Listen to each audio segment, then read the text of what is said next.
बिस्मिल्लाहिर्रहमानिर्रहीम अस्सलाम वालेकुम। प्रीवियस लेक्चर में हम लोगों ने IAS 8 accounting policy changes in accounting estimates and errors को डिस्कस किया था। उनके तमाम डेफिनेशंस वगैरह, उनमें यूज होने वाली अकाउंटिंग टर्म्स वगैरह को हम लोगों ने डिस्कस कर लिया।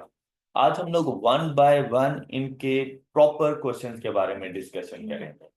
और आज का हमारा टॉपिक है चेंजेस इन अकाउंटिंग पॉलिसी। कि अगर किसी किस्म का अकाउंटिंग पॉलिसीज में चेंज आता है तो उसको अकाउंट फॉर हम लोगों ने किस तरह से करना है। सबसे पहली चीज हमें ये याद रखना चाहिए कि भाई अकाउंटिंग पॉलिसी अलाउ कब की गई। अलाउ कब की गई मतलब हर टाइम पर ऐसा नहीं है कि आप लोग अपनी अकाउंटिंग पॉलिसीज को चेंज कर सकें।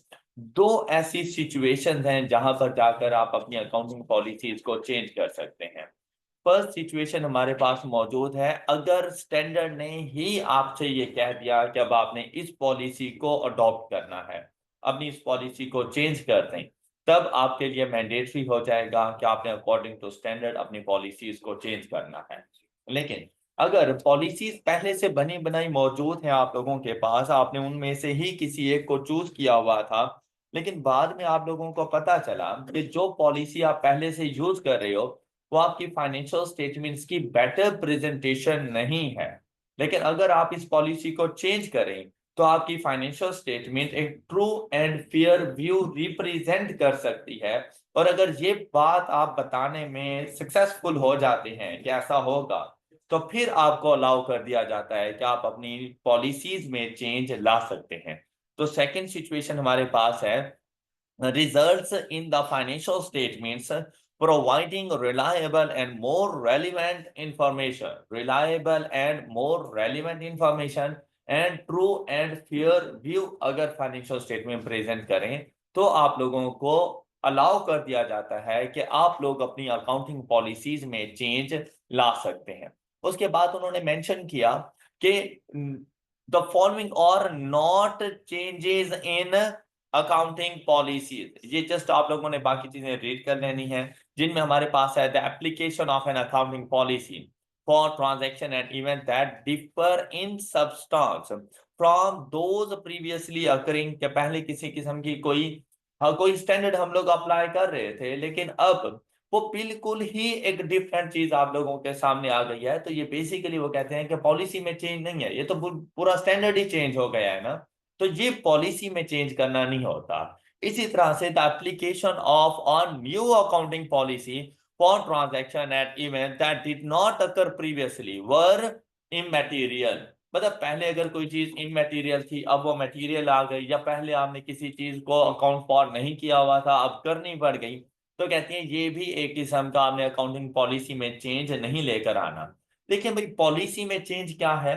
पहले कोई चीज आप लोग अप्लाई कर रहे थे, उसको यूज कर रहे थे, और अब उसमें तब्दीली करके आप उसकी जगह पे एक न्यू ट्रीटमेंट करने जा रहे हो, तो वो पॉलिसी में चेंज है। लेकिन अब देखें, इससे पहले हमारे पास बोरिंग कॉस्ट के बारे में कोई स्टैंडर्ड मौजूद नहीं था, और हमें यह कहा गया था कि जो इंटरेस्ट कॉस्ट है वो आप लोगों ने हमेशा रेवेन्यू नेचर पे लेके जानी है, मतलब पीरियड कॉस्ट है। हम लोग उसको जाकर प्रॉफिट और लॉस अकाउंट में चार्ज कर दिया करते थे। लेकिन बाद में जब बोरिंग कॉस्ट आया तो हमें यह बताया गया कि भाई आप इस इंटरेस्ट कॉस्ट को कैपिटलाइज भी कर सकते हैं। तो ये हमारे पास बिल्कुल एक न्यू अमेंडमेंट्स के तौर पर आया था। मतलब पहले हम लोग इसको ट्रीट ही नहीं किया करते थे, अब हमने उसको कैपिटलाइज करना शुरू कर दिया था। अब एप्लीकेशंस ऑफ IAS 8 वगैरह, ये थ्योरी जस्ट वन टाइम आपने रीड करनी है, इससे ज्यादा इसकी कोई इंपॉर्टेंस नहीं है। इसी तरह से रेट्रोस्पेक्टिव एप्लीकेशन, ये प्रीवियस लेक्चर में हम लोगों ने कवर कर लिया था कि हमारे पास रेट्रोस्पेक्टिव एप्लीकेशंस क्या होती हैं। और साथ में हमें बताया गया कि रेट्रोस्पेक्टिव एप्लीकेशंस हैज 3 स्टेप्स। ये प्रीवियस लेक्चर में हमने कवर कर लिए थे 3 स्टेप्स। कौन कौन से 3 स्टेप्स हैं। सबसे पहले आपने उसको अप्लाई करना है new policy in the current period. फिर आपने उस न्यू पॉलिसी को अप्लाई करना है in the comparative period as if the new accounting policy had always been applied. और फिर आपसे कहा गया for period before the comparative period adjust the opening balances of earliest comparative period for each affected component of equity and related assets or liability as if the new accounting policy had always been applied। अब इससे relevant हम लोग एक अच्छा सा question solve करेंगे जिसमें हम लोग ना सिर्फ अपने करंट पीरियड को बल्कि उसके कंपैरेटिव और कंपैरेटिव के ओपनिंग्स को भी जाके हम लोग ठीक कर रहे होंगे। एग्जाम्पल नंबर 4 बहुत सिंपल सी एग्जाम्पल है, इसको जस्ट आपने वन टाइम रीड कर लेना है। मतलब आपको इन 3 स्टेप्स के बारे में बताया गया है। एक मतलब रीड करें एग्जाम्पल नंबर 4 को। एग्जाम्पल नंबर 4 को जस्ट एक मतलब रीड करें तो आपको बस इसका सोल्यूशन मिल जाना है।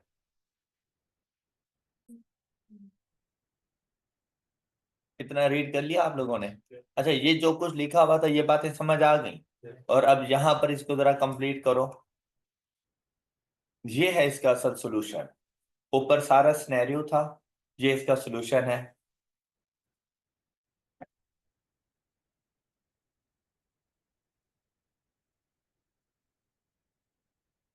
ओके, अच्छा बात समझ आ गई होगी आप लोगों को। अच्छा, इस एग्जाम्पल में आज सच कुछ नहीं था, सिर्फ उन 3 पॉइंट्स के बारे में बताया गया था कि आपने करंट ईयर को भी ठीक करना है, उसके बाद कंपैरेटिव पीरियड है, फिर कंपैरेटिव पीरियड्स की ओपनिंग के बारे में बताया गया। हमारा आज का जो फोकस है ना वो है एग्जाम्पल नंबर 5 के ऊपर।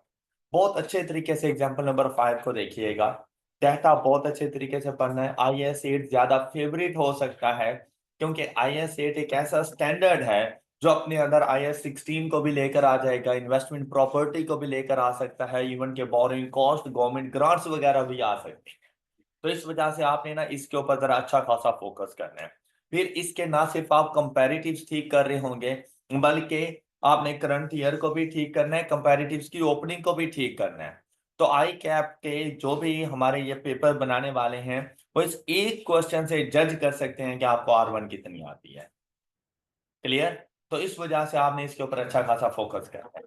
एग्जाम्पल नंबर 5 हमारे पास मौजूद है। सबसे पहले इसकी रिक्वायरमेंट देखें। कहते हैं प्रिपेयर द एक्सट्रैक्ट्स।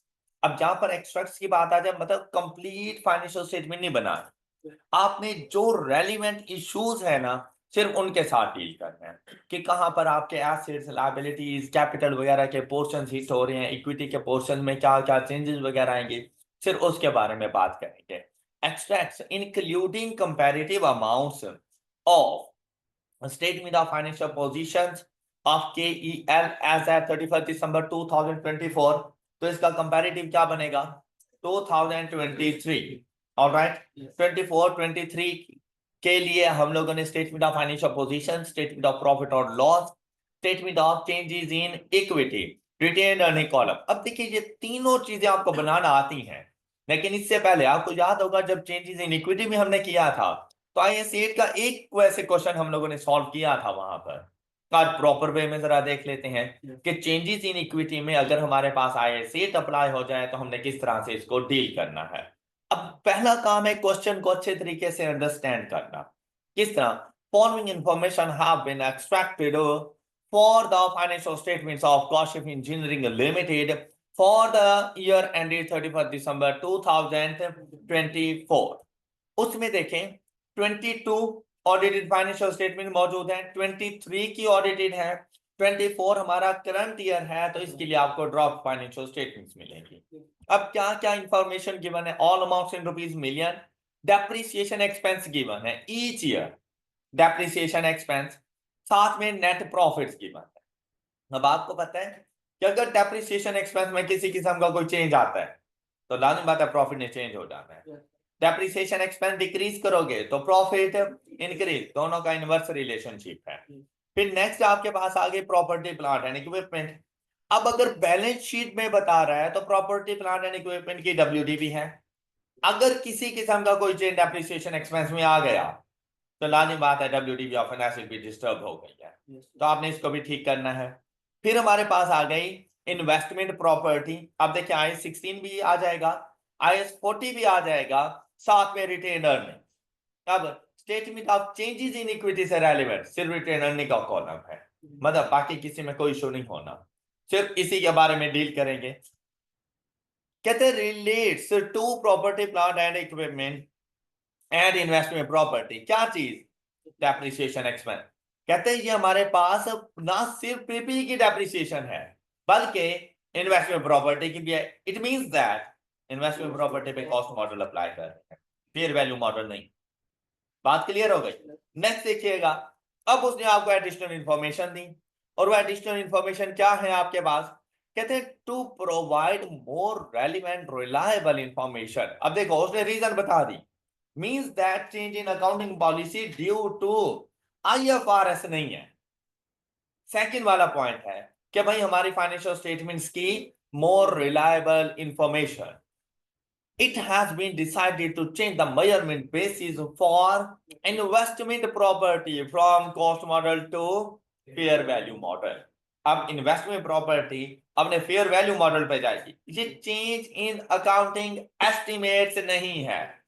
अगर ये चेंज इन अकाउंटिंग एस्टिमेट्स होता तो मैं इसको नेक्स्ट ईयर्स पे लेके जाता। मैं 22, 23, 24 इनको कभी भी चेंज ना करता। ऑलराइट, डेट ऑफ चेंज से ऑनवर्ड मैं इनको जाके चेंज करता। लेकिन ये क्योंकि चेंज इन अकाउंटिंग पॉलिसी है तो पॉलिसी के लिए कहा गया था कि रेट्रोस्पेक्टिव इफेक्ट होना चाहिए। मींस दैट इसको ऐसे अप्लाई करो जैसे इससे पहले हमेशा से यही पॉलिसी थी। मतलब हम लोग हमेशा से इन्वेस्टमेंट प्रॉपर्टी के ऊपर फेयर वैल्यू मॉडल यूज करते हैं। जब हमेशा से फेयर वैल्यू मॉडल यूज किया तो क्या हम लोग उसको डेप्रिशिएट करेंगे? तो डेप्रिसिएशन एक्सपेंस में चेंज आएगा। ऑलराइट, फिर क्या करना है हम लोगों ने, the only investment property of के ईयर। कहते हैं एक ही इन्वेस्टमेंट प्रॉपर्टी हमारी, मतलब मल्टीपल में इन्वेस्टमेंट प्रॉपर्टीज नहीं है, is a building purchase on 1 जनवरी 2021। 2021 के स्टार्ट में हमने उसको परचेज किया at a cost of rupees 150 million. कहते हैं 60% of the cost represent building component having estimated useful life of 20 years and residual value of rupees 10 million। then तो remaining 40% क्या होगा? लैंड होगी जो कि डेप्रिशिएट नहीं हो। इट मींस दैट 150 को डेप्रिशिएट नहीं करना, 150 का 60% 90 मिलियन को जाके डेप्रिशिएट किया गया था। बात क्लियर? फिर क्या कहते हैं, depreciation is included in the above drawn financial statements। The fair value of the investment property has increased by 6% in each year since acquisition। अब क्वेश्चन आपने पढ़ लिया, आपकी basically property plan and equipment में कोई चेंज नहीं है। आपके पास जो चेंज आ रहा है वो सिर्फ और सिर्फ आ रहा है इन्वेस्टमेंट प्रॉपर्टी। इन्वेस्टमेंट प्रॉपर्टी की वजह से पीपी के डेप्रिसिएशन एक्सपेंस में कोई चेंज नहीं है।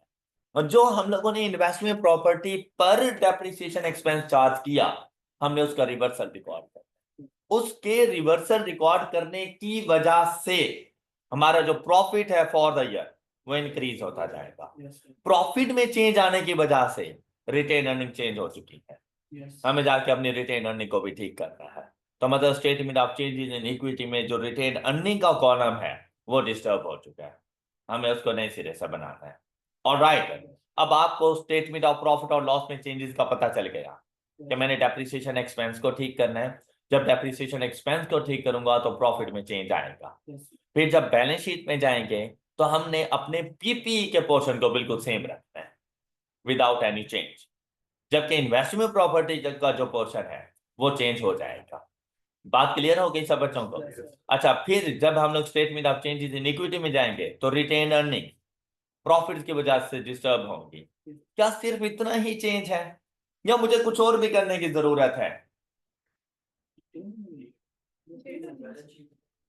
ओवरऑल क्वेश्चन में इन्वेस्टमेंट प्रॉपर्टी के ऊपर फेयर वैल्यू गेन इनकम बनता है, तो वो fair value gain as an income भी जाके रिकॉर्ड करना है मैंने।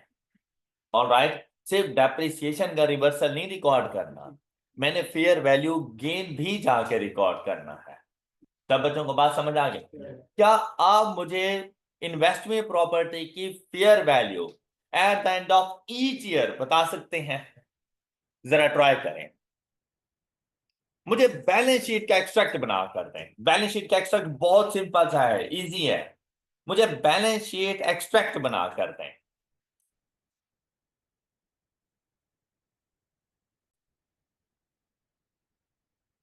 अब आप लोगों ने सॉल्व कर लिया होगा।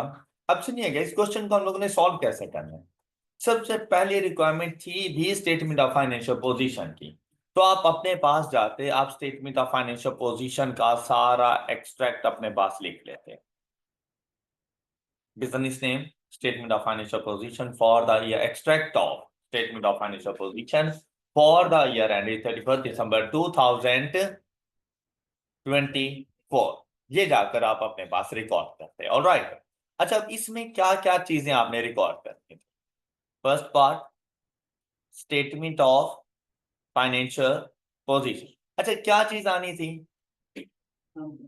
Non current. Non current asset में क्या चीज आनी थी? PPE and investment property. अब कौन से ईयर के लिए? 24 एंड 23। अब बेसिकली उसने यही कहा था कि विद कंपैरेटिव। अब आपको 2022 एसेट बनाने की जरूरत नहीं है, वो आपको बता रहा है कि आपने 23 के ओपनिंग क्या रखने हैं। ऑलराइट। अब जैसे ही हम यहाँ पे गए, तो क्या हमारे प्रॉपर्टी प्लान एंड इक्विपमेंट में कोई चेंज है? तो भाई इसको आप लोगों ने एज इट इज रखना है। 1569 एंड 1457। क्लियर? फिर आप लोग आ गए अपनी इन्वेस्टमेंट प्रॉपर्टी पर। भाई इन्वेस्टमेंट प्रॉपर्टी में चेंज है, किस तरह से आएगी इन्वेस्टमेंट प्रॉपर्टी? इन्वेस्टमेंट प्रॉपर्टी जब आपने, अब ये आएगी अपनी फेयर वैल्यू के ऊपर।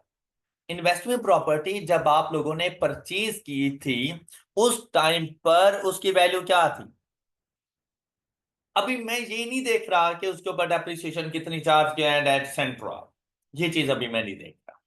मुझे क्या वैल्यू यहां से पता चलती है कि ये परचेज की 1 जनवरी 2021 में, इसकी वैल्यू में जो इंक्रीज आ रहा है वो 6% in each year since acquisition. Clear?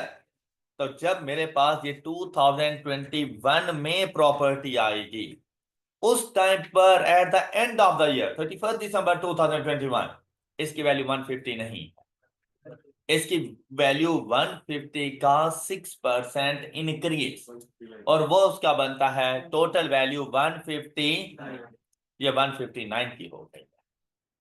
Got it? और इसमें 9 रुपीज का फेयर वैल्यू गेन, जो इसके प्रॉफिट और लॉस अकाउंट को जाके चार्ज करें। क्या आप सब बच्चों को बात क्लियर? नेक्स्ट ईयर हम लोग जाएंगे 2022।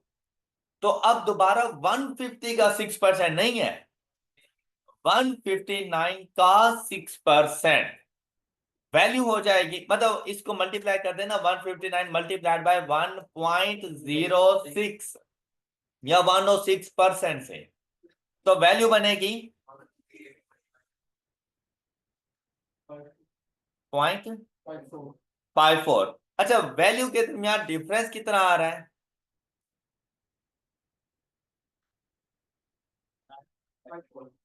बात क्लियर? अब ये फेयर वैल्यू गेन जाके रिकॉर्ड होगा 2022 में। मेरी बात समझ रहे हैं आप सब लोग? 23 में गए, 23 में फेयर वैल्यू हमारे पास क्या बनेगी? 168.5, जो आपके पास आंसर आया उसको मल्टीप्लाइड बाय 106% कर दें, 178.65। और फेयर वैल्यू गेन कितना हो गया होगा?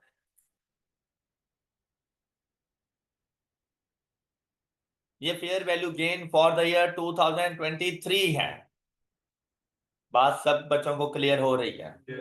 Next one is 2024। Fair value हमारे पास क्या आ जाएगी? 178.65 मल्टीप्लाइड बाय 106%,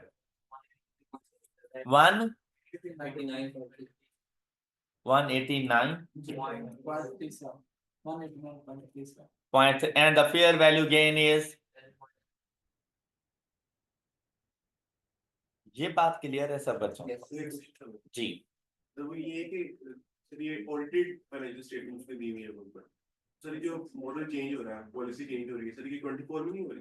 24 में हो रही है भाई। सर हमने फेयर वैल्यू मॉडल स्टार्ट से क्यों नहीं लाया? वो तो इसके लिए तो स्टैंडर्ड ने जब बोल दिया है कि आपने जब भी अकाउंटिंग पॉलिसी में कोई चेंज आएगा वो बिल्कुल ऐसे ट्रीट करना है जैसे फ्रॉम द बिगनिंग यही पॉलिसी चल रही थी। इसीलिए हम लोग उसको from the date of acquisition लेकर चलेंगे। और ये सिर्फ हम लोग इफेक्ट देख रहे हैं कि हमारे पास ये इफेक्ट क्या क्या आएंगे उन फाइनेंशियल स्टेटमेंट्स में जो इससे पहले बन चुकी हैं। ओके, और वो इफेक्ट सिर्फ हम अपने कंपैरेटिव ईयर्स पे शो कर देंगे। अच्छा, अब ऐसा नहीं है कि हम लोग जाएंगे 2023 की ऑडिटेड फाइनेंशियल स्टेटमेंट्स उठाएंगे और उसको ठीक करेंगे, नहीं। हम 2024 में रहते हुए क्या 2023 का कंपैरेटिव नहीं देंगे, comparative according to new policy देंगे।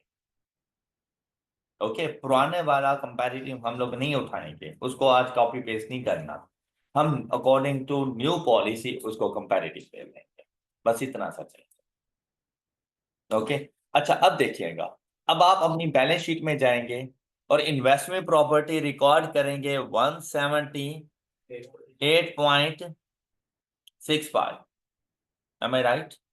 और अपने पास यहां पर 2024 में इन्वेस्टमेंट प्रॉपर्टी रिकॉर्ड करेंगे 189.37। बात क्लियर हो गई? तो फिर रिटेन्ड अर्निंग्स भी तो स्टेटमेंट ऑफ फाइनेंशियल पोजीशन का पार्ट है। इक्विटी आपने उसका बैलेंस भी बिल्कुल ऐसे ही बताना है जैसे इसने बता दिया आपको। हाँ, ये अलग बात है कि उसमें चेंज कैसे आया वो हम लोग बाद में देख लेंगे, लेकिन आपने यहां पर रिटेन्ड अर्निंग्स का पार्ट बताना है। किसी को कोई प्रॉब्लम? All clear? अच्छा, अब यहां पर देखें, ये समझिए ये मेरी वर्किंग है। इस वर्किंग में मैंने आपको इन्वेस्टमेंट प्रॉपर्टी की फेयर वैल्यू बताई, साथ में मैं आपको बता रहा हूं प्रॉफिट में चेंज फॉर द ईयर।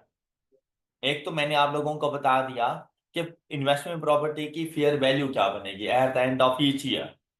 दूसरी मेरी वर्किंग है change in profit for the year. तो उसमें सबसे पहला चेंज आ रहा है कि भाई फेयर वैल्यू गेन जाके रिकॉर्ड करूंगा तो प्रॉफिट में इंक्रीज होगा ना, इसलिए मैंने उसको पॉजिटिव रखा हुआ है। बात क्लियर? अब आपने इसका इंपैक्ट देखना है डेप्रिसिएशन, कि हम लोगों ने इसकी डेप्रिसिएशन कितनी चार्ज की, ताकि मैं उस डेप्रिसिएशन का रिवर्सल रिकॉर्ड कर सकूं। ओके, अच्छा क्या डेप्रिसिएशन चार्ज की होगी हम लोगों ने? उसने कहा है कि टोटल जो आपके पास वैल्यू है ना वो है 150 की, इसका प्लस नहीं अभी, इसका 60% उसने कहा है कि बिल्डिंग है, multiplied by 60% is equal to 90। मैंने इसको डेप्रिशिएट करना है। इसको डेप्रिशिएट करने के लिए गए तो उन्होंने कहा कि 10 मिलियन रेजिडुअल वैल्यू है, 20 ईयर यूजफुल लाइफ है, और हम इसके ऊपर डेप्रिसिएशन मेथड यूज कर रहे हैं स्ट्रेट लाइन मेथड। क्वेश्चन में नहीं बताया ना? तो जब रेजिडुअल वैल्यू बता दी है और यूजफुल लाइफ, तो ये स्ट्रेट लाइन मेथड की इंडिकेशन होती है। और बिल्डिंग के ऊपर मोस्टली स्ट्रेट लाइन मेथड ही अप्लाई होता है, क्योंकि इससे मिलने वाले जो फ्यूचर इकोनॉमिक बेनिफिट्स होते हैं वो इक्वल अमाउंट के होते हैं, इसलिए स्ट्रेट लाइन मेथड अप्लाई होता है। तो अब 90 million minus 10 million divided by 20 value आ जाएगी, तो हर साल 4 मिलियन का डेप्रिसिएशन एक्सपेंस चार्ज हो रहा है। हर साल 4 मिलियन का डेप्रिसिएशन एक्सपेंस चार्ज हो रहा है। तो जब 4 मिलियन का डेप्रिसिएशन एक्सपेंस चार्ज हो रहा है और उसका रिवर्सल करेंगे तो प्रॉफिट में इंक्रीज आएगा या डिक्रीज आएगा? भाई देखो, डेप्रिसिएशन एक्सपेंस कम होगा लेकिन प्रॉफिट में तो इंक्रीज है ना 4 मिलियन, और हर साल 4-4 मिलियन का इंक्रीज है। Got it? अब यहां पर गए, एक जो आ गया फेयर वैल्यू गेन, दूसरा आ जाएगा डेप्रिसिएशन। हर साल 21 में भी, 2 में, 3 में, 4 में। Got it? Any problem? अच्छा, अब आप देखो, इसको हम यूं भी तो कर सकते थे कि हमारे पास एसेट की वैल्यू कितनी थी 150, 4 मिलियन का डेप्रिसिएशन चार्ज किया होगा फर्स्ट ईयर में, वैल्यू कितनी रह गई होगी 146, फिर 4 मिलियन का डेप्रिसिएशन एक्सपेंस और फिर 4 मिलियन का डेप्रिसिएशन एक्सपेंस जी, और फिर 4 मिलियन का डेप्रिसिएशन एक्सपेंस। क्या हमें यहां से पता चल नहीं गया ये जो हम डेप्रिसिएशन चार्ज कर रहे हैं वो हर साल 4 मिलियन की चार्ज कर रहे हैं? Got it? ये इंफॉर्मेशन जहां से भी हमें मिल सकती थी। ये बताने का मकसद क्या था कि हो सकता है कि इन फ्यूचर अगर वो आपको ये वाली इंफॉर्मेशन ना दे डेप्रिसिएशन के हवाले से, तो आपने डेप्रिसिएशन को कैलकुलेट कैसे करना है। जब उसने कह दिया था the one and only investment property और उस पे कॉस्ट मॉडल है, तो WDV का जो डिफरेंस है ना, हर साल का डेप्रिसिएशन एक्सपेंस है। Got it? और आपने उसको जाके रिवर्सल के तौर पे रिकॉर्ड कर दिया। Any problem?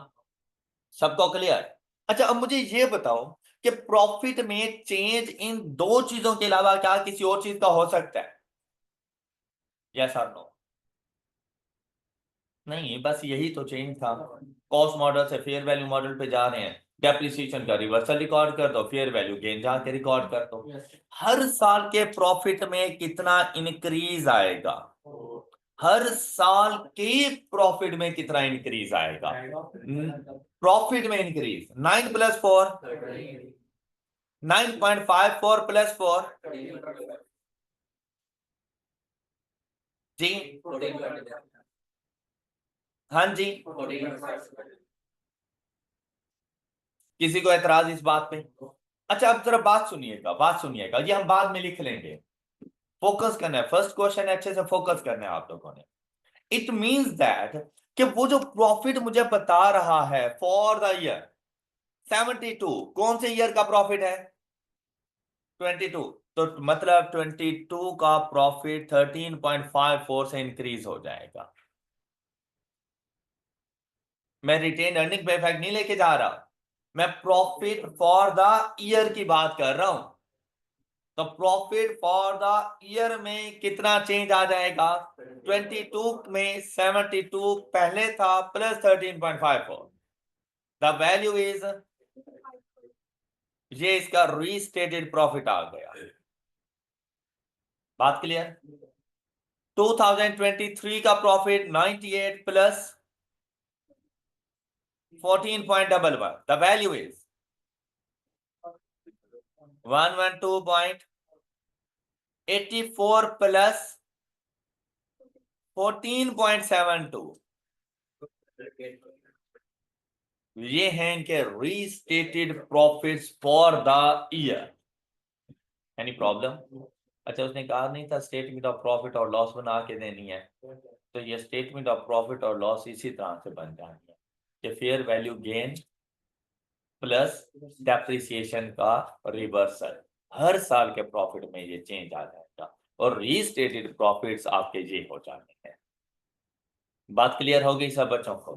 लेकिन क्या आपको ये पता है कि रिटेन अर्निंग्स में जो चेंज जाता है, रिटेन अर्निंग्स में, वो क्युमुलेटिव चेंज होता है। रिटेन अर्निंग्स में जो चेंज जाएगा ना, वो इंडिविजुअल चेंज नहीं जाता।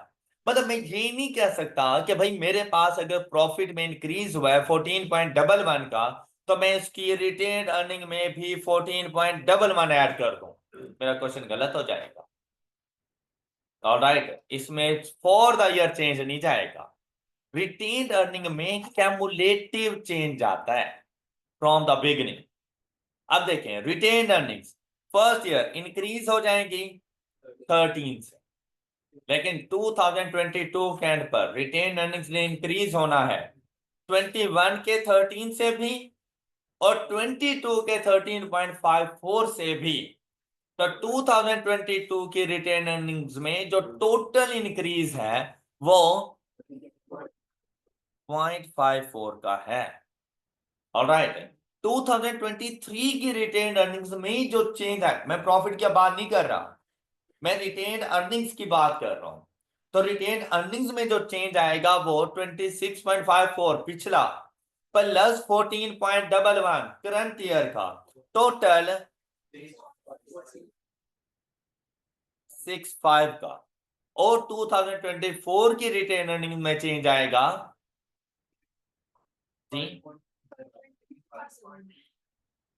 37 ये। Got it. तो रिटेन अर्निंग्स क्या बनेगी ये देखें, मेरे पास मौजूद है 22 से, 22 में 26.54 ऐड कर दूंगा, 26.374 में ऐड करूंगा 40.458 में ऐड करूंगा जी। अब जरा वैल्यूज बताएं। 30 जी, 414 पॉइंट जी point. All right, all right. अच्छा अब देखिएगा जरा, ये बैलेंस शीट में रिटेन अर्निंग्स मैंने जाकर रिकॉर्ड करनी है 414.65 एंड 513.37। ये आपको स्टेटमेंट ऑफ फाइनेंशियल पोजीशन का एक्सट्रैक्ट आई होप के समझ आ गया होगा।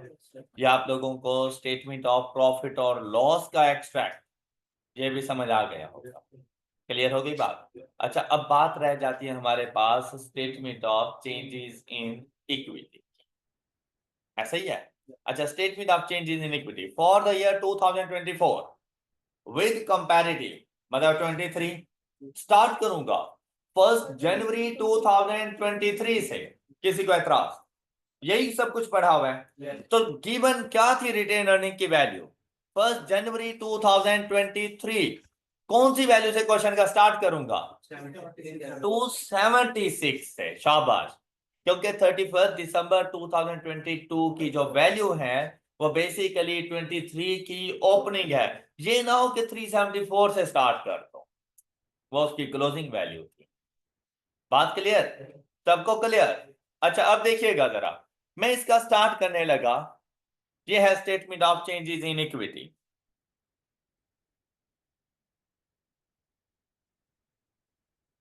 जी, रिटेन्ड अर्निंग्स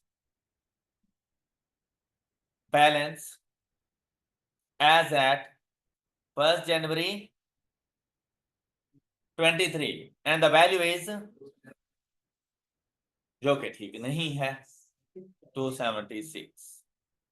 मैंने पहले कहा कि ठीक नहीं है। अच्छा अब इसको ठीक करना है, मतलब जब भी statement of changes in equity आपने सॉल्व करना हो, सबसे पहला काम क्या करोगे? IAS 8 अप्लाई करोगे। बैलेंस लिखने के बाद सबसे पहला काम IAS 8 अप्लाई करोगे उसके ऊपर। ऑलराइट, अब IAS 8 का इफेक्ट जो कंपैरेटिव ईयर पे है वो नहीं रिकॉर्ड करना, उसके लिए प्रॉफिट को जाके ठीक करना। जो करंट ईयर पर है वो भी नहीं रिकॉर्ड करना, प्रॉफिट को ही जाके ठीक करना। जब ठीक प्रॉफिट लिख लोगे तो फिर मसला ही नहीं रहेगा। लेकिन IAS 8 का इंपैक्ट क्या ओपनिंग बैलेंस के ऊपर है ओपनिंग पर है। देखो जो एसिड परचेज किया था 21 में था, 21 पे इफेक्ट आया, 22 पे इफेक्ट आया, मैं तो 23 पे बैठा हूं अभी, तो मतलब इस पे चेंज है। तो आपने क्या करना है, यहां पर इसमें चेंज लेकर आओ IAS 8 की वजह से। तो आप ये देखें कि कैमुलेटिव चेंज ऑन रिटेन अर्निंग्स आपके पास कितना आ रहा है, रिटेन अर्निंग्स की वैल्यू पर कैमुलेटिव चेंज कितना आ रहा है। IAS 8 एप्लीकेशन ऑफ IAS 8 लिख दीजिएगा। अच्छा अब यहां पे देखें, आपके प्रॉफिट्स की वैल्यू में चेंज आया 31 दिसंबर 2022 13 का, 31 दिसंबर 2022 में 13.54 का। तो 31 दिसंबर 2022 तक टोटल रिटेन्ड अर्निंग्स में चेंज कितनी वैल्यू का आया 26.54 का। कैसा है, इस वर्किंग का दे देना है आपने रेफरेंस, और अब जाकर इसको रिकॉर्ड कर देना है 26.54 और आपके पास रीस्टेटेड बैलेंस आ जाएगा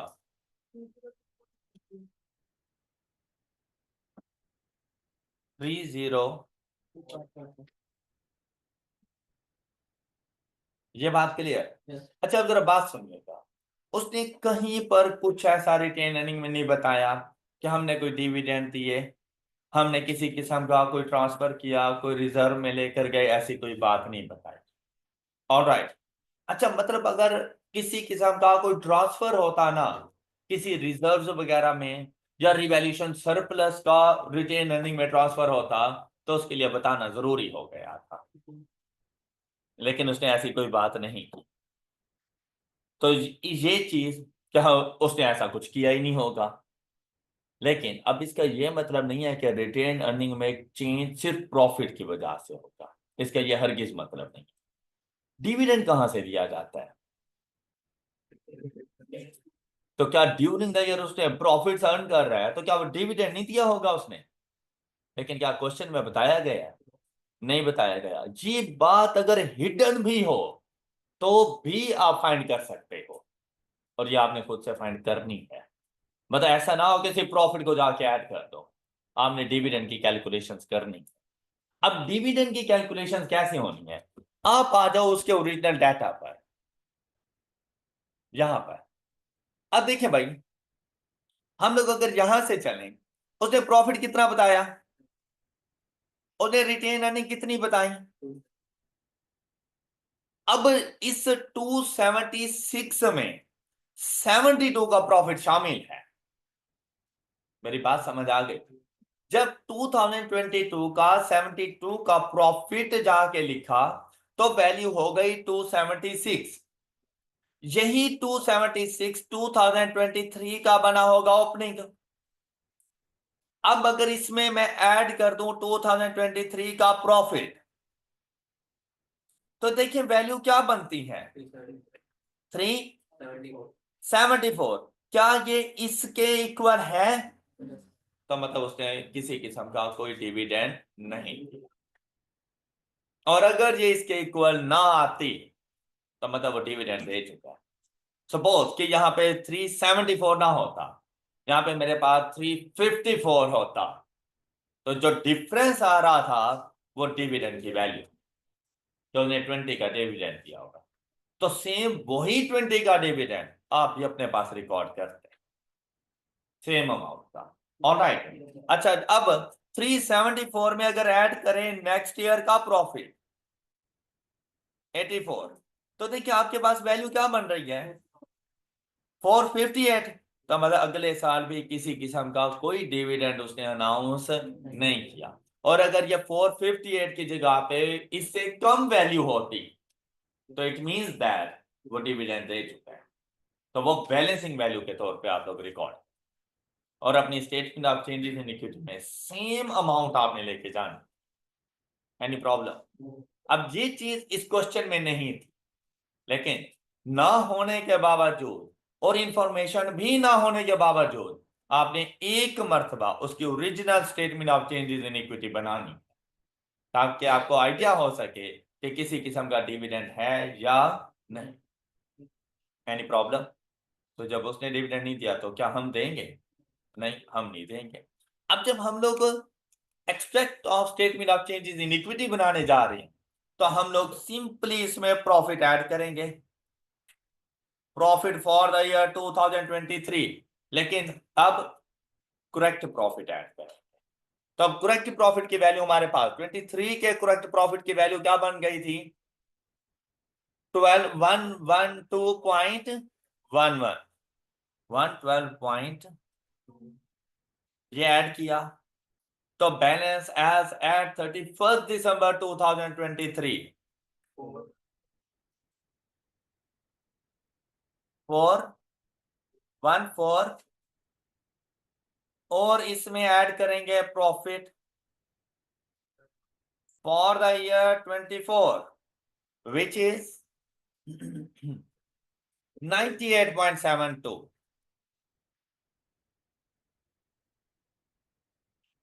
and the answer is 51। अच्छा किसी को एतराज इस बात पे? तो ऐसा नहीं है कि 2023 कि बैलेंस शीट में जो मुझे रिटेन अर्निंग लिखनी चाहिए वो ये लिखनी चाहिए, और 24 की बैलेंस शीट में जो रिटेन अर्निंग आए, ऐसा ही है ना? जरा चेक करो बैलेंस शीट, क्या मैंने यही नहीं लिखी हूं? डन। और इसी तरह आपका क्वेश्चन कंप्लीट हो गया। अब जरा इसका प्रॉपर सॉल्यूशन देखें। स्टेटमेंट ऑफ फाइनेंशियल पोजीशन बनाई, प्रॉपर्टी प्लांट एंड इक्विपमेंट बिल्कुल सेम वैल्यू के साथ आ गए, लेकिन जब इन्वेस्टमेंट प्रॉपर्टी पे गया तो उसने ये पहले वाली 168.54, 178.65, 189.73, क्या हमने यही वैल्यूज लिखी हुई थी? 178.65 एंड 189.73 मैच कर गई वैल्यूज। अच्छा नेक्स्ट देखो, अब ये वैल्यूज आपस में मैच कर गई। अब बेसिकली हमारे पास ये वाली वैल्यूज आनी थी, उसने 2022 को एक्स्ट्रा रखा हुआ है। आप लोग तो सिर्फ कंपैरेटिव कहे गए थे, तो आप 2023 तक रह सकते थे सिर्फ यहाँ तक। फिर देखें उसने कैसे कैलकुलेट किया कि ये वैल्यू उसको गिवन थी, और फेयर वैल्यू गेन कैमुलेटिव वो इसमें ऐड करता गया। फिर ये वाली वैल्यू क्वेश्चन में गिवन थी, total fair value gain in cumulative उसने ऐड कर दिया। फिर ये क्वेश्चन में गिवन थी, और ये fair value gain for 4 year उसने जाकर ऐड कर। Any problem? सबको clear? Next one is retain earnings. तो ये भी मैं आपको बता चुका हूँ कि रिटेन अर्निंग्स का पोर्शन हमारे पास कैसे आएगा। प्रॉफिट और लॉस की बात करें तो एक तो डेप्रिसिएशन। डेप्रिसिएशन के लिए अगर आप लोग देखें तो इसने ये इम्पैक्ट बताया डेप्रिसिएशन का, जो चार्ज हो रहा था। अब देखें डेप्रिसिएशन इन टोटल चार्ज कितनी हो रही थी हमारे पास? 22, 28 एंड, जबकि हमने तो इसमें 4 का रिवर्सल डाल दिया, तो एक्चुअल डेप्रिसिएशन कितनी हो जाएगी? 18, 24 एंड 23। ये एक्चुअल उसकी डेप्रिसिएशन हो जाएगी। तो ये जाकर आप लोगों ने ये रिकॉर्ड कर दिया कि भाई ये डेप्रिसिएशन है।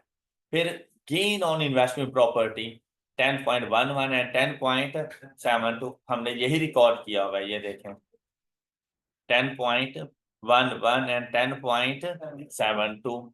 फिर हमारे पास आ गया नेट प्रॉफिट। तो ये नेट प्रॉफिट की वैल्यू बन जाएगी हमारे पास कि ये प्रॉफिट गिवन था, उसमें हम लोगों ने चेंज कितना लेकर आए वो उसने बता दिया, 112 एंड 98 का हमारा नेट प्रॉफिट बन जाएगा।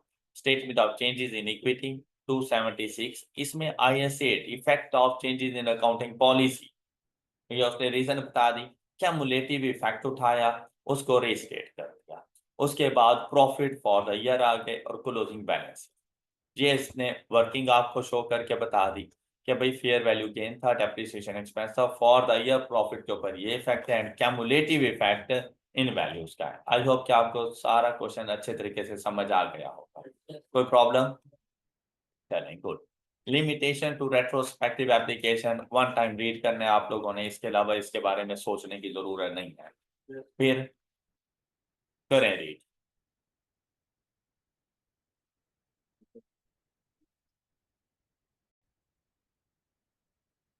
सब बच्चों को क्लियर ये बात?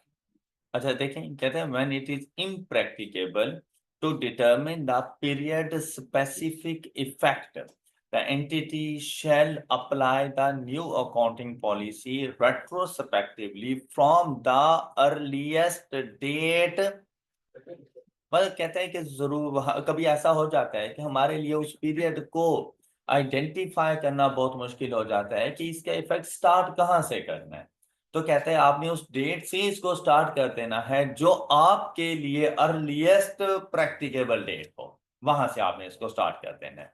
When it is impracticable to determine the cumulative effect, अब cumulative लाजिम बात है, जब आपको फ्यूचर की डेट का पता ही नहीं है तो आप लोग कैमुलेटिव इफेक्ट को भी डिटरमिन नहीं कर सकते। At the beginning of the current period of applying a new accounting policy to all periods, the entity shall adjust the comparative information to apply the new accounting policy prospectively from the earliest date practicable। तो ऐसे situation में आपने comparative period से उसका start ले लेना है।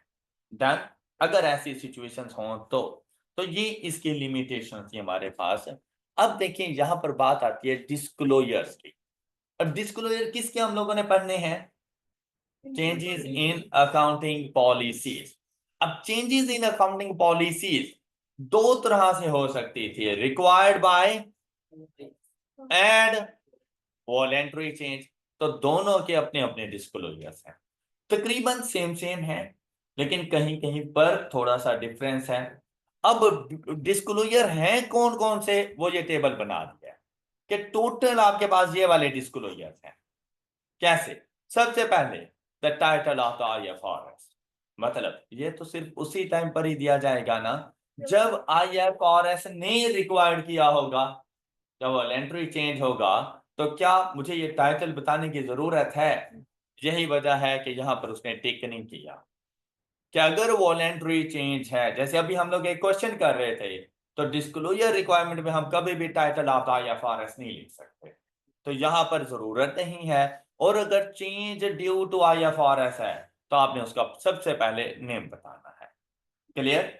फिर आपने बताना है nature of the change in the accounting policy. अब चाहे ये वॉलेंटरी है, चाहे रिक्वायर्ड बाय आईएफआरएस है, तो लाजिम बात है आपको नेचर का तो पता होगा कि आप क्या चेंज लेकर आ रहे हैं। जैसे अभी के लिए हमारे पास क्या था, investment property cost model to fair value model, ये उसकी नेचर थी हमारे पास।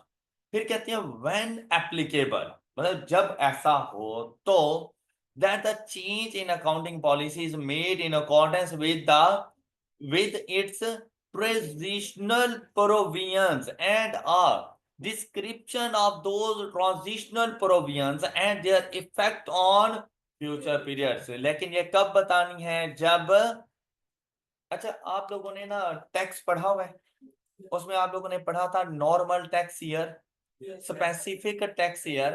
फिर आप लोगों ने ना उसमें एक पढ़ा था जब हम लोग स्विच करते हैं, चाहे नॉर्मल से स्पेसिफिक में जाए या स्पेसिफिक से नॉर्मल में आए, तो आपको पता है उस टाइम पीरियड को कहा जाता है ट्रांजिशनल टैक्स ईयर।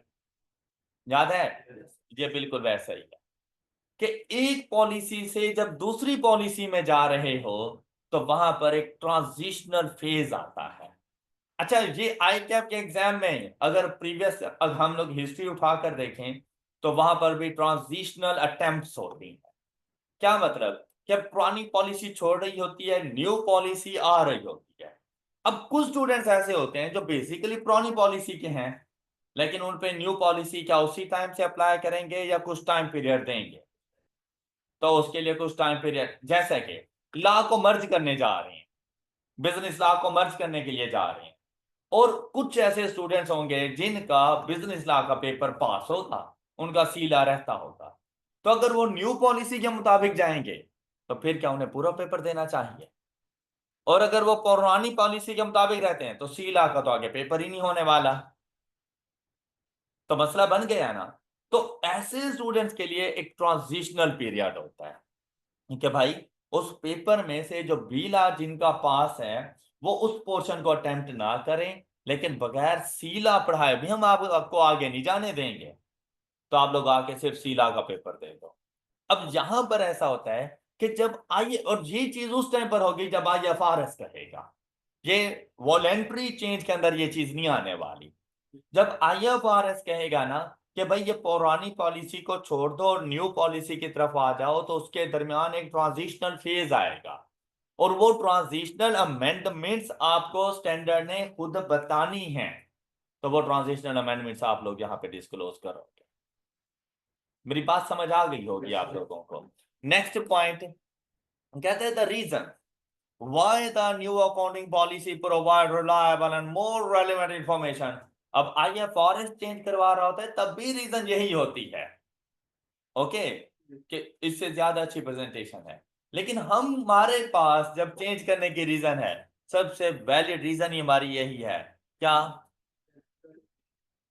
कि हमारे पास जो हमारी अकाउंटिंग पॉलिसी है वो more reliable and relevant information provide करेगी। तो आप इसके रीजंस बताओगे, तो ये अब आईएफआरएस कर रहा है तो वो रीजंस के साथ बता देता है, लेकिन जब आप जाएंगे तो आप हर हाल में इस चीज को बताएंगे। फिर आप लोग पहुंचे for the current and previous periods to the extent practicable the amount of the adjustments for each financial statements line items affect and EPS if IAS 33 is, अब आप लोग IAS 33 भी पढ़ चुके हो। आपने देखा मैंने अभी प्रॉफिट्स को चेंज किया है, जब मैंने प्रॉफिट्स को चेंज किया और इससे पहले ईपीएस फाइंड किया हुआ होगा और अब के प्रॉफिट्स में तो ईपीएस भी तो डिस्टर्ब हुआ होगा, तो आपको ईपीएस भी दोबारा से फाइंड करना, IAS 33 भी अप्लाई हो जाएगा इसके ऊपर।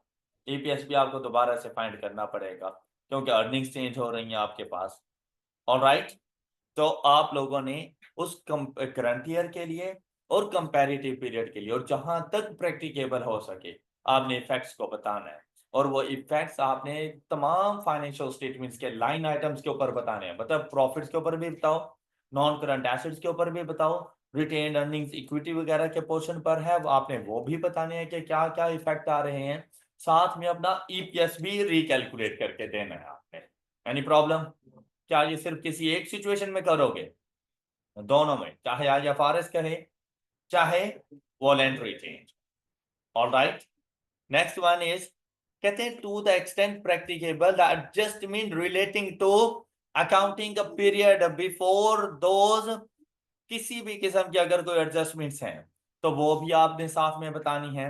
If retrospective application is impracticable, the circumstances that lead to existence of that condition and a descriptions of how and from when the change in accounting policy has been applied।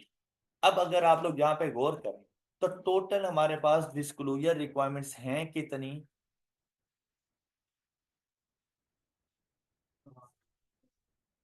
7, in total 7। लेकिन अगर IFRS की तरफ से change होगा तो आपने 6 points लिखने हैं, 7th की जिक्र नहीं करना। तो आपसे ये थ्योरेटिकल क्वेश्चन पूछा जा सकता है, disclosure requirements if change is due to IFRS, disclosure requirement if change is due to voluntary change. Alright, तो अगर वॉलेंटरी होगा तो आपके पास 5 पॉइंट्स आएंगे, इन टोटल 7 है। अब इनमें से कुछ कॉमन है और कुछ इंडिविजुअल बेसिस पर है। कॉमन वाले अगर देखें तो कौन कौन सा? भाई अकाउंटिंग पॉलिसी में चेंज की नेचर, ये कॉमन है। ऑलराइट, उसके बाद अगर आप लोग देखें तो फिर लास्ट के 3 पॉइंट्स कॉमन कौन कौन से? सबसे पहला आपने क्या बताना है कि आप लोगों के पास करंट एंड प्रीवियस पीरियड में तमाम फाइनेंशियल स्टेटमेंट्स लाइन आइटम्स में क्या क्या चेंज आ रहा है आपने वो बताना है, उनमें एडजस्टमेंट क्या है वो आपने बतानी है। और अगर आपके पास रेट्रोस्पेक्टिव इफेक्ट है और वो इम्प्रैक्टिकेबल है तो इम्प्रैक्टिकेबल होने की रीजंस बतानी है। साथ में जहां से प्रैक्टिकेबल हो रहा है आपने वो भी साथ में बताना है कि हम लोग पॉलिसी अप्लाई कहां से कर रहे हैं, इसके बारे में बताएंगे जी, हर हाल में बताएंगे। क्या चीज? नेचर। साथ में आप लोगों ने उसको बताना है each financial statement line item में changes due to change in accounting policy. फिर आपने उसको बतानी है adjustments relating to accounting periods, और अगर कोई इम्प्रैक्टिकेबल सिचुएशन मौजूद है तो उस सर्कमस्टांस को डिस्कस भी करना है, उसके सर्कमस्टांसेस बताने हैं और कहां से एप्लीकेबल हो रहा है आपने वो रीजन बतानी है। ओके हो गया? अच्छा, डिफ्रेंशिएट करना है। IFRS में कौन सी डिफरेंट चीजें हैं? 2। क्या? कि एक तो आपने उस IFRS का नेम बताना है, साथ में किसी किस्म की कोई ट्रांजिशनल रिक्वायरमेंट्स तो आपने वो बतानी। क्लियर? और अगर हम लोग बात करें वॉलेंटरी चेंज की तो वॉलेंटरी चेंज में आपने सिर्फ एक एक्स्ट्रा पॉइंट बताना है, और वो क्या है?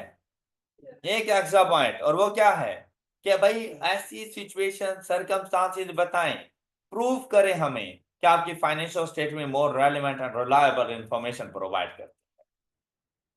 Any problem? घर में जाके जरा तसल्ली से इस चीज को आपने रीड करना है। नेक्स्ट वन इज, इससे रेलिवेंट अब एक क्वेश्चन आ, देखिए भाई क्वेश्चन सेम है जो अभी हम लोगों ने एग्जांपल नंबर 5 सॉल्व किया, डाटा बिल्कुल सेम है। अगर डेप्रिसिएशन एक्सपेंस देखें, नेट प्रॉफिट्स की values, property plant and equipment, investment property, retain earnings, सारी एडजस्टमेंट्स भी बिल्कुल वैसी, सिर्फ रिक्वायरमेंट चेंज है। तो मतलब आपको क्वेश्चन दोबारा से सॉल्व करने की अभी जरूरत नहीं है, सोल्यूशन आपके पास मौजूद है। लेकिन अगर ये इससे पहले रिक्वायरमेंट क्या थी, उसने कहा था एक्सट्रैक्ट ऑफ फाइनेंशियल स्टेटमेंट। अब की रिक्वायरमेंट क्या है, कहते हैं prepare the disclosure note relating to change in accounting policy in financial statements of KEL for the year ending 31 December 2024। तो सबसे पहली चीज क्या नोट करनी है, चेंज है किस वजह से, वॉलेंटरी चेंज है, और उसकी reason to provide more relevant and reliable information about investment property. Alright, अच्छा अब इसकी डिस्क्लोजर रिक्वायरमेंट्स क्या आएंगी। सबसे पहले notes on financial statement changes in accounting policy, मतलब जिस तरह हम लोग लिखते थे ना स्टार्ट में, कंपनी ने नोट ऑन फाइनेंशियल स्टेटमेंट्स, और उसमें उसके बाद फॉर द ईयर एंड लिखने के बाद हम लोग बताते थे कि भाई प्रॉपर्टी प्लांट एंड इक्विपमेंट का नोट है, इन्वेस्टमेंट प्रॉपर्टी का नोट है, बोरिंग कॉस्ट का नोट है। तो अब हम लोग क्या लिख देंगे, स्टेटमेंट ऑफ ये चेंजेस इन अकाउंटिंग पॉलिसी का नोट है।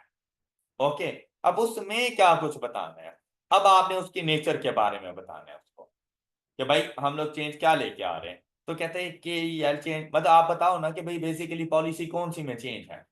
KEL change its measurement basis for investment property from cost model to fair value model to provide more relevant, reliable information to shareholder, because fair value model better reflects the purpose of and effect of investment property on KEL's financial position and performance।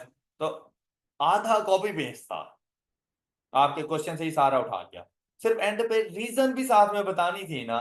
तो reason हमने क्या बता दी, to stakeholders because fair value model, इसके बाद ये reason, और यही आप भी लिख सकते हो कि fair value model reflects better the purpose and effect of investment property on financial statements and performance। all right, next one। अब हमने क्या बताना है उसको, करंट एंड कंपैरेटिव पीरियड में लाइन आइटम्स में क्या क्या चेंज आया, हमने उसके बारे में बताना है। तो वो आपको बता रहे हैं स्टेटमेंट ऑफ फाइनेंशियल पोजीशन में। अच्छा भाई यहां पर अगर आप लोग गौर करें ना, चेंज बताना है, वैल्यू नहीं बतानी। अगर आप डिस्क्लोजर नोट्स को गौर से देखो तो उसने कहा था change in line items of financial statement, तो आपने बताना है कि भाई कितना इंक्रीज या डिक्रीज है इस चीज में, आपने बाकी किसी चीज को नहीं डिस्कस करना। अब जैसे वो कहता है इन्वेस्टमेंट प्रॉपर्टी, अब देखो पीपी में तो कोई चेंज ही नहीं था, तो बताने की जरूरत ही नहीं है। लेकिन इन्वेस्टमेंट प्रॉपर्टी अगर आप लोग देखो, यहां पर चलते हैं हम अपने सोल्यूशन पर, हमने इन्वेस्टमेंट प्रॉपर्टी की वैल्यू क्या रिकॉर्ड की, 178 पॉइंट, जबकि 2023 में थी कितनी इन्वेस्टमेंट प्रॉपर्टी, 138। तो 138 से 178.65 कितने का इंक्रीज आया, 40.65। अच्छा 134 से गई है 189.37। अब जरा यहां पर देखें इसका सोल्यूशन,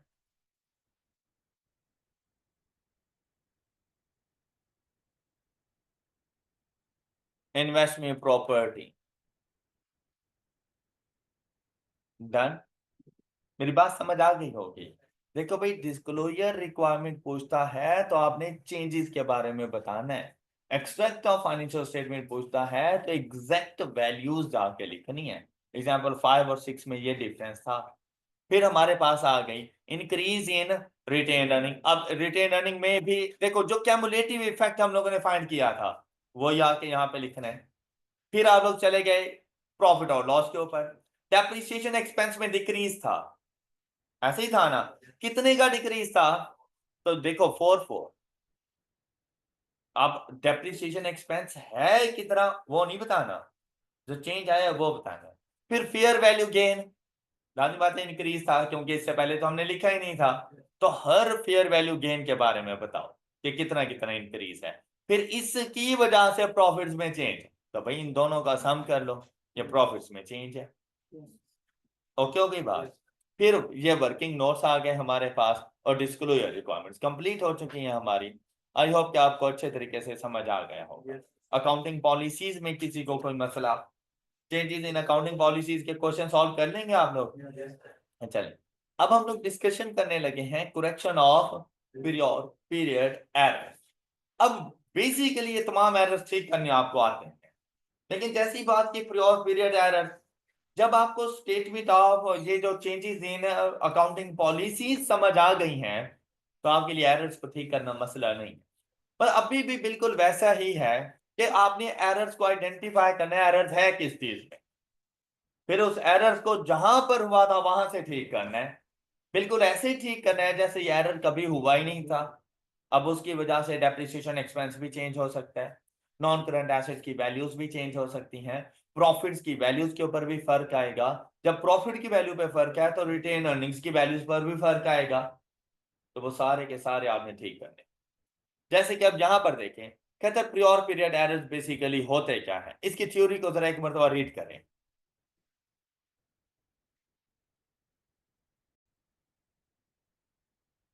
इस थ्योरी में किसी को कोई इशू, ये बात क्लियर हो गई।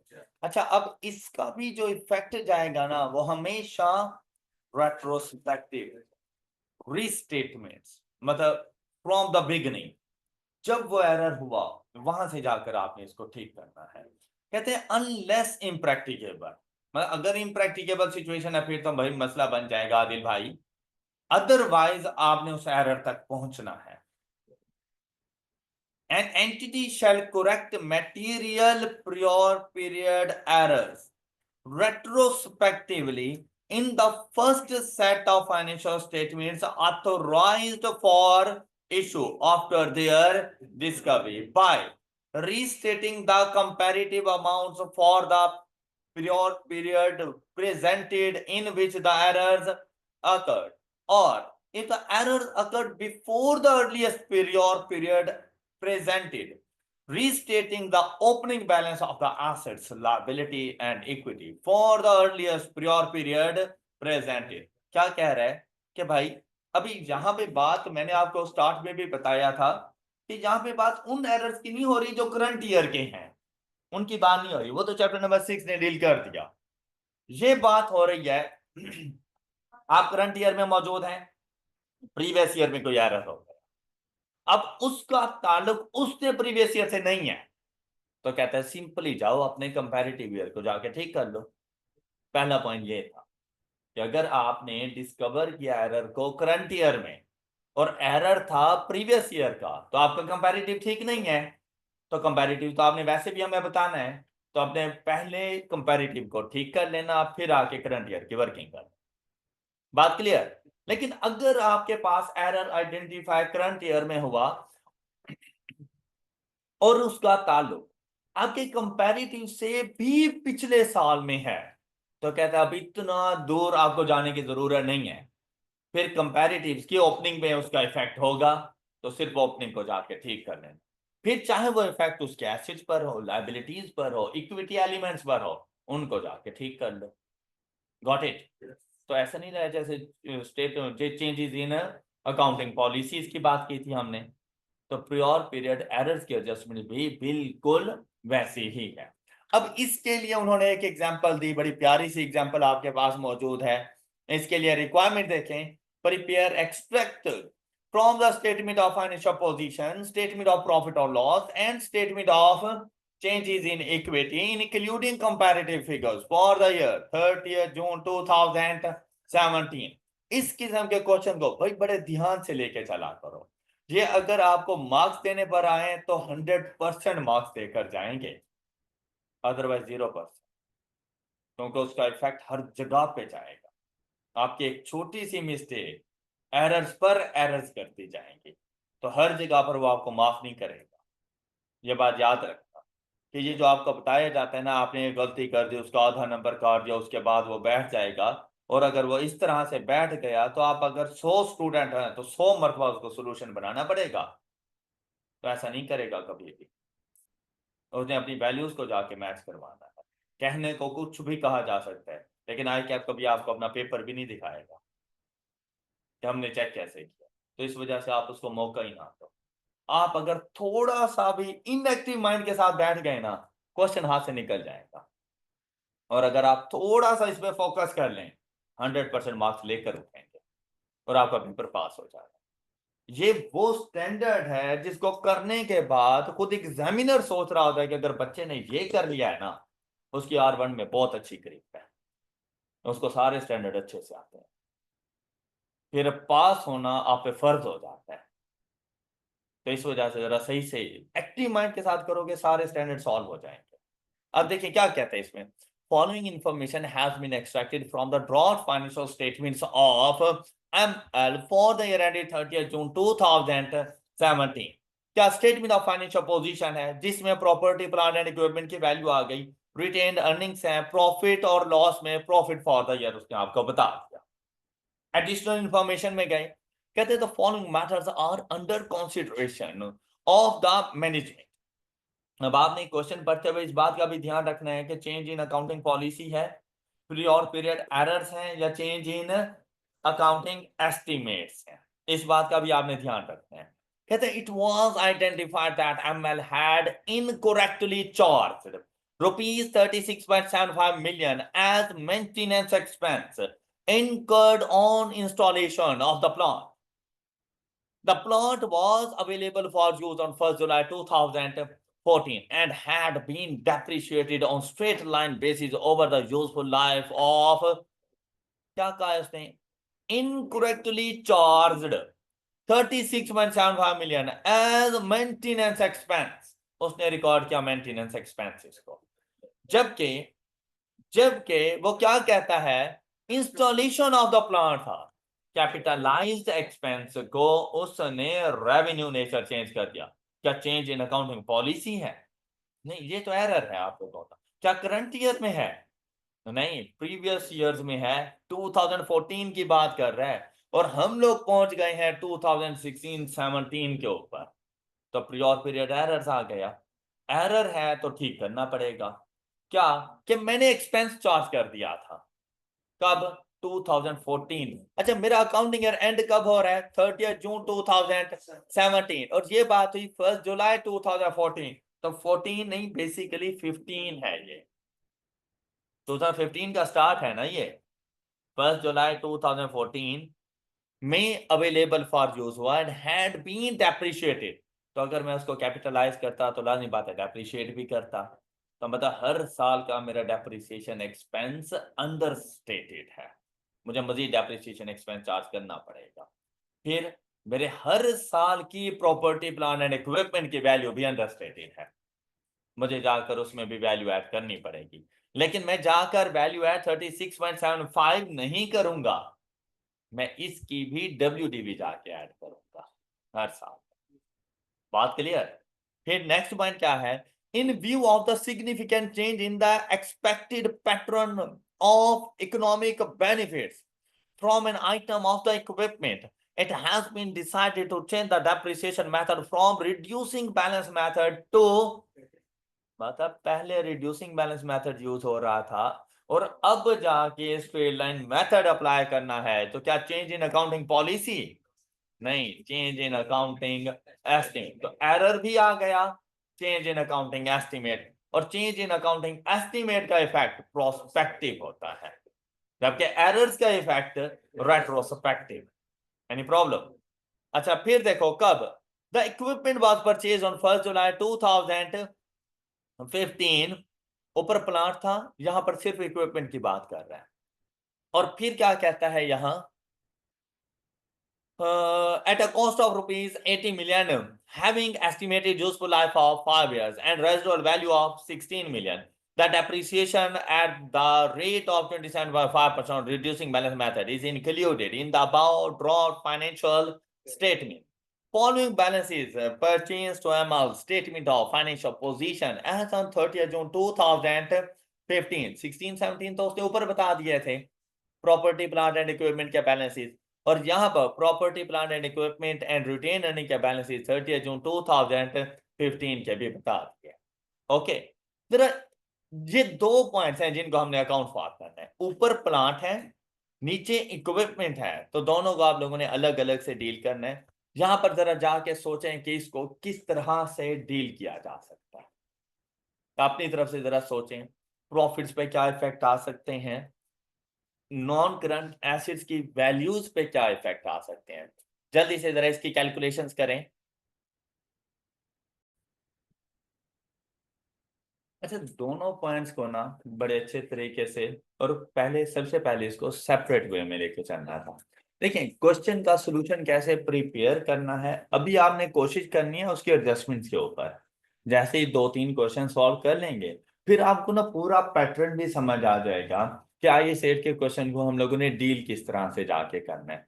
अब अगर आप लोग यहाँ पर देखें तो भाई, प्रॉपर्टी प्लांट इक्विपमेंट गिवन, लाजमी बात है, इसमें चेंज, डेप्रिसिएशन में चेंज रिटेन अर्निंग को डिस्टर्ब करेगा, प्रॉफिट फॉर द ईयर को भी डिस्टर्ब करेगा। और हमसे क्या पूछा गया? बैलेंस शीट का एक्सट्रैक्ट पूछा गया, प्रॉफिट और लॉस का एक्सट्रैक्ट पूछा गया, statement of changes in equity पूछा गया। तो भाई कोई ऐसा मसले वाली बात नहीं है, हमने सिर्फ ये देखना है एडजस्टमेंट कौन सी है। सबसे पहली एडजस्टमेंट देखें, कहते हैं it was identified that MLs had incorrectly charge ₹36.75 million as maintenance expense incurred on installation of the plant. The plant was available for use on 1st July 2014 and had been depreciated on a straight line basis over a useful life of। तो भाई plant का आपके second point से कोई ताल्लुक नहीं, equipment और plant के ऊपर चेंज इन अकाउंटिंग एस्टीमेट नहीं आ रहा। Got it? अच्छा, अब जरा देखिएगा इस चीज को, क्या करना है हम लोगों ने। Basically in the year 2015, 16 and 17, अब अगर मैं बात करूं तो कहते हैं कि 36.75 मिलियन को एक्सपेंस आउट कर दिया गया। कब? In the year 2015। जब इसको एक्सपेंस आउट किया होगा तो लाजमी बात है कि हम लोगों ने उसके प्रॉफिट को कम कर दिया, 2015 के प्रॉफिट को कम। अगर हम इसको कैपिटलाइज करते तो इसका प्रॉफिट इंक्रीज हो जाता। कितने से इंक्रीज होता भाई? इस चीज का इंपैक्ट आपके 2016 और 17 पे नहीं है, बस 2015 का प्रॉफिट है। और वहीं पर आपने देखना था कि हमने वो 2015 में एक्सपेंस आउट किया जबकि कैपिटलाइज हो। बात क्लियर? अब हम उसको कैपिटलाइज करने गए तो हमने 2015 से जाके माफी मांगी कि भाई हमसे गलती हो गई थी कि हमने तुम्हें अंडर स्टेट रखा हुआ था, जे लो तुम अपनी वैल्यू वापस ले लो, ये एक्सपेंस नहीं है हमारा, हम इसको कैपिटलाइज करें। जैसे ही कैपिटलाइज करने के लिए गए तो लाजिम बात है हमने इसके ऊपर डेप्रिसिएशन चार्ज करनी है। अब जब डेप्रिसिएशन चार्ज करेंगे तो 36.75 डिवाइडेड बाय 4, और इसकी हमारे पास किसी किस्म की कोई रेजिडुअल वैल्यू नहीं है, तो डेप्रिसिएशन एक्सपेंस कितना? 19 कर लेते हैं, 1875 को 19 कर लिया। ओके हो गई बात? ये डेप्रिसिएशन एक्सपेंस चार्ज करेंगे तो भाई 2015 में, क्या इससे पहले हमने इसके ऊपर डेप्रिसिएशन एक्सपेंस चार्ज किया? नहीं किया। जब कैपिटलाइज नहीं किया तो डेप्रिसिएशन एक्सपेंस कहां से चार्ज किया होगा? तो अब जब डेप्रिसिएशन एक्सपेंस चार्ज करेंगे तो प्रॉफिट कम नहीं हो जाएगा? क्या 2016 में पहले डेप्रिसिएशन एक्सपेंस चार्ज किया था इस पर? अब दोबारा से करना पड़ेगा हमें।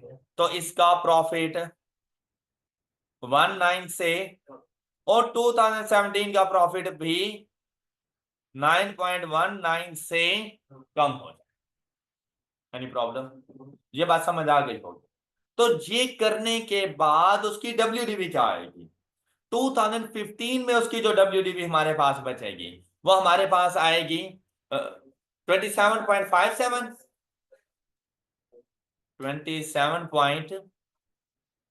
36.75 कैपिटलाइज हुआ, उसमें से 9.19 due to depreciation expense out हो गया, तो बाकी उसकी वैल्यू कितनी बच गई? 27.57। यहां पर फिर 27.57 9.19 से फिर से डेप्रिशिएट हुआ तो बाकी वैल्यू बच गई 18.38। ये WDV है हमारे पास प्लांट की, इंक्रीज होनी है। और जब ये दोबारा 9.19 से डेप्रिशिएट हो जाएगा तो 9.18 आपके पास बाकी बच जाएंगे, राउंड ऑफ करके। ओके होगी बात? किसी को प्रॉब्लम? अच्छा, अब आप लोग जाएंगे अपने एसेट्स में और उन एसेट्स में आपने इंक्रीज करना है प्रॉपर्टी प्लांट एंड इक्विपमेंट। 2016 में इंक्रीज करोगे 18.38 और 2019 में इंक्रीज करोगे। ये बात समझ आ गई? किसी को प्रॉब्लम? अच्छा, प्रॉफिट्स में जरा इंपैक्ट देखो। इस वजह से अभी सिर्फ वन को डील कर रहे हैं, इसकी वजह से प्रॉफिट फॉर द ईयर, यहां पर प्रॉफिट इंक्रीज होगा बाय 27.57 से इंक्रीज होगा प्रॉफिट। यहां पर देखें तो प्रॉफिट डिक्रीज होगा 19 से, और इधर देखें तो प्रॉफिट डिक्रीज होगा। ये आपको बात समझ आ गई? अच्छा, अब नेक्स्ट को देखते हैं। अब ये फर्स्ट वाला पॉइंट तकरीबन हमारा कंप्लीट हो चुका है। अब सेकंड, फर्स्ट वाला पॉइंट समझ आ गया सब बच्चों को? सेकंड वाला पॉइंट देखें। Significant change in the expected pattern, benefits from the items of equipment. It was decided to change the depreciation method from reducing balance method to straight line. The equipment was purchased on 1st July 2015. अच्छा, इससे पहले था reducing balance method और अब हमने इस पर use करना है स्ट्रेट लाइन मेथड। 1 जुलाई 2015 को हम लोगों ने इसको परचेज किया at a cost of rupees 80 million, having estimated useful life of 5 years and residual value of rupees. The depreciation at the rate of 27.5% on reducing balance method is included in the above draft financial statements. All right. अच्छा, अब अगर आप लोग देखें तो कहते हैं हमने इसको परचेज किया 1 जुलाई 2015, तो अकाउंटिंग ईयर एंड हुआ होगा 30 जून 2016। डन। और उसके बाद टोटल 2 साल हो गए। अब इसकी जरा कैलकुलेशन देखिए। कॉस्ट कितनी? 80। डेप्रिसिएशन फर्स्ट ईयर जो कि एंड हो रहा है 30 जून 2016 पर, वो हमारे पास आएगी 80 मल्टीप्लाइड बाय 27.5%, वैल्यू इज 22। तो WDV of the asset is 58। अब जब नेक्स्ट ईयर जाने लगेंगे ना, हमने इसको डेप्रिशिएट किया 58 मल्टीप्लाइड बाय 27.5%, हमने इसको यूं डेप्रिशिएट कर दिया। वैल्यू इज 15.95 और WDV है इसकी क्या? 42.05। ये इसकी WDV है at the end of the period. Alright, करना क्या था? कहता है चेंज इन अकाउंटिंग एस्टिमेट आया था, हमने इसको डेप्रिशिएट कर दिया रिड्यूसिंग बैलेंस मेथड से, जबकि इसने डेप्रिशिएट होना था स्ट्रेट लाइन मेथड पर। टोटल यूजफुल लाइफ कितनी थी? उसमें से अभी 1 साल गुजरा था। जिस दिन अकाउंटिंग एस्टिमेट में चेंज आया उस दिन एसेट की WDV कितनी है? एसेट की WDV कितनी है? 58 minus residual value 16 divided by remaining useful life 4 is equal to 10.5 exact 10.54। मुझे डेप्रिशिएट करना था 10.54 से, मैंने डेप्रिशिएट कर दिया 15.95। Depreciation expense overstated by rupees 15.95 10 point is equal to, ये है depreciation expense over stated. Depreciation expense जब कम करूंगा डेप्रिसिएशन एक्सपेंस को तो प्रॉफिट इंक्रीज हो जाएगा, लेकिन ये इफेक्ट सिर्फ 2017 पर है। Got it, got it.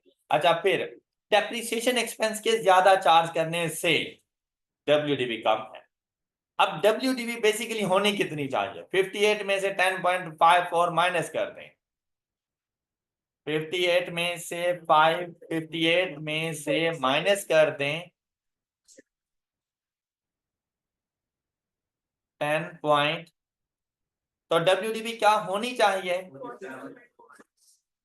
ये होनी चाहिए, मैंने क्या रिकॉर्ड की हुई है। तो ऐसा नहीं है जैसे एसिड अंडर कॉस्ट है बाय 5.45 मिलियन से, तो एसिड की वैल्यू में इंक्रीज हो जाएगा 5.45।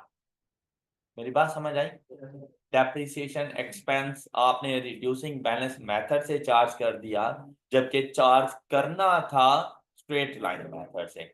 तो आप दो मरतबा इसकी कैलकुलेशन करेंगे कि हमारे पास डेप्रिसिएशन एक्सपेंस क्या चार्ज किया, क्या चार्ज करना था, फिर उसका इफेक्ट देखा। हमें पता चला कि हम लोग डेप्रिसिएशन एक्सपेंस ज्यादा चार्ज कर चुके हैं, तो डेप्रिसिएशन एक्सपेंस का रिवर्सल जाएगा जो हमारे प्रॉफिट को इंक्रीज कर देगा बाय 5.45। डेप्रिसिएशन एक्सपेंस ज्यादा चार्ज करने की वजह से एसिड्स की WDV कम हो चुकी है, तो जितना डेप्रिसिएशन एक्सपेंस ज्यादा चार्ज किया हुआ है उतना एसिड्स में इंक्रीज आ जाएगा।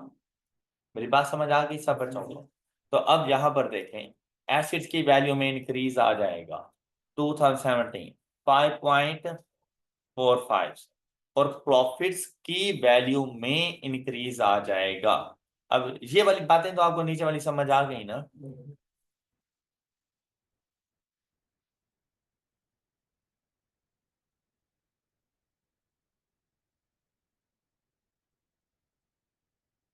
अच्छा, ये वैल्यू कितनी आ रही थी? 20.57, 9.19, 9.1, और इसकी वजह से ये प्रॉफिट के ऊपर इफेक्ट था। प्रॉफिट इंक्रीज हो जाना है 5.45 से। अब इसका नेट इम्पैक्ट क्या आ जाएगा? प्रॉफिट में डिक्रीज बाय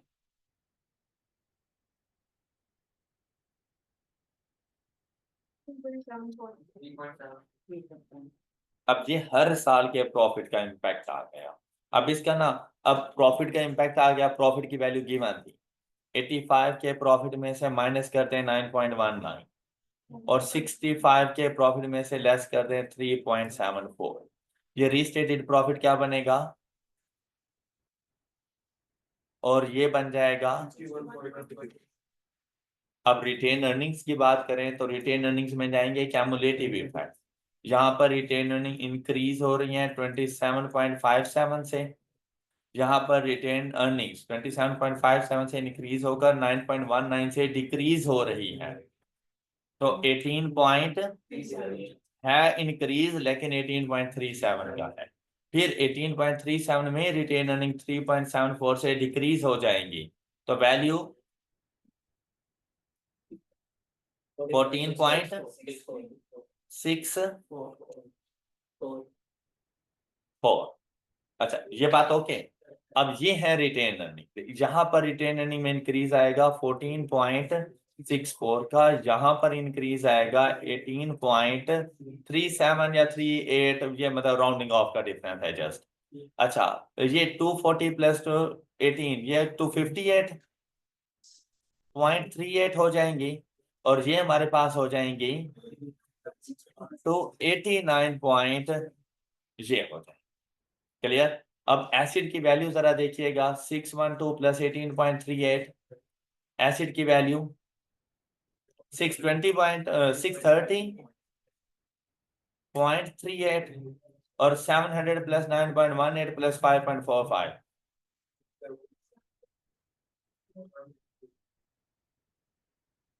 ये आपके पास वैल्यूज कंप्लीट हो गई। 714.63, 630.37, ये देखो, ये हमने ये लिख कर दे दिया। फिर नेक्स्ट देखें अब क्या बात, retain earnings 289.63 and 258.37, 289 and 258.37। Okay होगी बात। अच्छा, next profit for the year हमारे पास आ गए। ये देखें, ये नेट प्रॉफिट 75.81 एंड 61.26 हमने यही फाइंड किया था। 75.81 एंड 61.26 और ये है statement of changes in equity. जो वैल्यू गिवन थी 180 की, यहाँ से 180 ये हमने पिक किया 180। अब यहाँ पर देखें, ये वो बात जो मैंने आपसे पहले डिस्कस की थी कि ओपनिंग रिटेन अर्निंग, अब ये चीज मैं जरा रिमूव कर रहा हूँ। वैल्यूज की समझ तो आ गई थी ना सब बच्चों को? अच्छा देखो भाई, ओपनिंग रिटेन अर्निंग्स कितनी है आपके पास? 180।